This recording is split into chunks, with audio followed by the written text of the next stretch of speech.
ಶಾಲಾ ಮಕ್ಕಳಿಗೆ ಸರಿಯಾದ ಸಮಯಕ್ಕೆ ಬಸ್ ಬರಲೆಂದು ಕೆಎಸ್ಆರ್ಟಿಸಿ ಬಸ್ ತಡೆದು ಹೋರಾಟ ಮಾಡಿದ ಡಾಕ್ಟರ್ ಎಸ್ ರಾಘವೇಂದ್ರ ಗೌಡ್ರು ಸುವರ್ಣ ಕರ್ನಾಟಕ ರಕ್ಷಣಾ ಸೇನೆ. ಶಾಲಾ ಮಕ್ಕಳಿಗೆ ಸರಿಯಾದ ಸಮಯಕ್ಕೆ ಬಸ್ ಬರಬೇಕು ಎಂಬ ಒತ್ತಡದಿಂದ ಇಂದು ಹೋರಾಟ ನಡೆಸಲಾಗಿದೆ. ಕೊಣನೂರು, ಮರಿಯಾನಗರ ಮತ್ತು ಬಾಣಾವರದ 9 ಗಂಟೆಗೆ ಬರುವ ಬಸ್ಸು ಒಂದು ವಾರದಿಂದ 8 ಗಂಟೆಗೆ ಬರುವಂತೆ ಬದಲಾಗಿದ್ದು, ಇದರಿಂದ ಮಕ್ಕಳಿಗೆ ತೊಂದರೆ ಆಗ್ತಿತ್ತು. ಬಸ್ ಸಮಯವನ್ನ ಸರಿಪಡಿಸೋಕೆ ತಕ್ಷಣ ಕ್ರಮ ಕೈಗೊಂಡು ಹೋರಾಟ ಯಶಸ್ವಿಯಾಗಿತ್ತು ಅಂತ ಸುವರ್ಣ ಕರ್ನಾಟಕ ರಕ್ಷಣಾ ಸೇನೆ ಸಂಸ್ಥಾಪಕ ರಾಜ್ಯಾಧ್ಯಕ್ಷ ಶ್ರೀನಿವಾಸ್ ಅವರು ತಿಳಿಸಿದ್ದಾರೆ.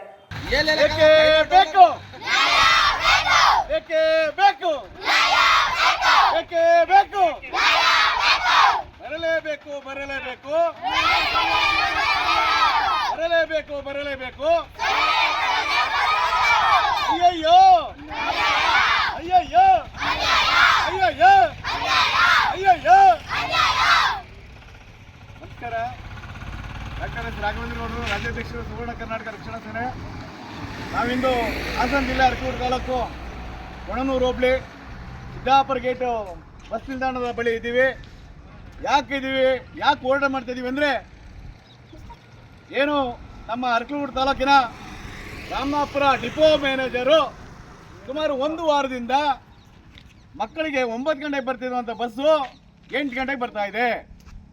ಈ ಒಂದು ಭಾಗದಲ್ಲಿ ಕೊಣನೂರಿನಿಂದ ಬಾಣಾವರವರೆಗೂ ಹೋಗುವಂಥ ಬಸ್ಸು ಈ ದಾರಿಲಿ ಸುಮಾರು 150ರಿಂದ 200ಕ್ಕೂ ಹೆಚ್ಚು ಮಕ್ಕಳು ಈ ಭಾಗದಲ್ಲಿ ಶಾಲೆಗೆ ಹೋಗ್ತಾ ಇದ್ದಾರೆ. ಮರಿಯಾನಗರ ಶಾಲೆಗೆ, ದಿವ್ಯ ಜ್ಯೋತಿ ಶಾಲೆಗೆ ಹೋಗ್ತಾ ಇದ್ದಾರೆ. ಈ ಶಾಲೆಗೆ ಹೋಗುವಂಥ ಮಕ್ಕಳು ಸರಿಯಾದ ರೀತಿ ಬೆಳಿಗ್ಗೆ ತಿಂಡಿ ಮಾಡೋಕ್ಕಾಗ್ತಾ ಇಲ್ಲ. ಅನುದಾನಿತ ಶಾಲೆ ಇರುವಂಥ ಮರಿಯಾನಗರ ದಿವ್ಯ ಜ್ಯೋತಿ ಶಾಲೆ, ಆ ಶಾಲೆಗೆ ಸರಿಯಾಗಿ ಮಕ್ಕಳು ಹೋಗ್ತಾ ಇಲ್ಲ. ಅರ್ಧ ಮಕ್ಕಳು ಹೋದ್ರೆ ಅರ್ಧ ಮಕ್ಕಳು ಹೋಗೋಕ್ಕಾಗ್ತಾ ಇಲ್ಲ. ಯಾಕೆ ಅಂದರೆ ಇಲ್ಲಿರುವಂಥ ಡಿಪೋ ಮ್ಯಾನೇಜರು ಉಡಾಪೆ ಉತ್ತರ, ಬಸ್ ನಿಲ್ಲಿಸ್ತೀವಿ ಸರಿಯಾದ ಸಮಯಕ್ಕೆ ಬಸ್ ಕಳಿಸಿ ಅಂದರೆ ಉಡಾಪೆ ಉತ್ತರ, ನಿಲ್ಲಿಸ್ಕೊಳ್ಳಿ, ನಮ್ಗೇನು ಅಭ್ಯಂತರ ಇಲ್ಲ, ನಮ್ಮ ಇಷ್ಟ, ನಮ್ಮಿದು, ಅವ್ರು ಹೇಳಿದೆ ಕಾನೂನಂತೆ. ಯಾಕೆಂದರೆ ಈ ಮಾತನ್ನ ಹೇಳ್ತಾ ಇದ್ದೀವಿ ಅಂದರೆ, ಇವತ್ತು ಮಕ್ಕಳು, ಇಂದಿನ ಮಕ್ಕಳೇ ಮುಂದಿನ ಪ್ರಜೆಗಳು, ಈ ಮಕ್ಕಳ ವಿದ್ಯಾಭ್ಯಾಸ ಇವತ್ತು ಸರಿಯಾಗಿ ಆಗ್ತಾ ಇಲ್ಲ. ಯಾಕೆಂದರೆ ಬಸ್ಸಿನ ವ್ಯವಸ್ಥೆ ಈ ಭಾಗದಲ್ಲಿ ಸರಿಯಾಗಿ ಹಿಂದೆ 9 ಗಂಟೆಗೆ ಬರ್ತಾಯಿದೆ. ಈ ಒಂದು ಭಾಗಕ್ಕೆ ಬಸ್ಸು 9 ಗಂಟೆಗೆ ಬರಬೇಕಾದ್ರೆ ಎಲ್ಲ ಮಕ್ಕಳು ಶಾಲೆಗೆ ಹೋಗ್ತಿದ್ರು. ಈಗ 1 ಗಂಟೆ ಮುಂಚಿತವಾಗಿ 8 ಗಂಟೆಗೆ ಬಸ್ ಕಳಿಸಿದ್ರೆ ಮಕ್ಕಳು ಸ್ನಾನ ಮಾಡೋದು ಹೇಗೆ, ತಿಂಡಿ ತಿನ್ನೋದು ಹೇಗೆ, ಅವರ ಒಂದು ಓದು ಬರ ಕರ್ಕೊಂಡು ಶಾಲೆಗೆ ಹೋಗೋದು ಹೇಗೆ? ಹೀಗಾಗಿ ಈ ಒಂದು ಮಕ್ಕಳ ಸಮಸ್ಯೆಯನ್ನು ಆಲಿಸಿ ಸುವರ್ಣ ಕರ್ನಾಟಕ ರಕ್ಷಣಾ ಸೇನೆ ಹಾಗೂ ಈ ಮಕ್ಕಳ ತಂದೆ ತಾಯಿಗಳು ಇವತ್ತು ಈ ಒಂದು ಭಾಗದಲ್ಲಿ ಹೋರಾಟ ಮಾಡಲೇಬೇಕು ಅಂತೇಳಿ ಹೇಳಿದಾಗ ನಾವು ಕೂಡ ಈ ಒಂದು ಹೋರಾಟಕ್ಕೆ ಭಾಗಿಯಾದ್ವಿ.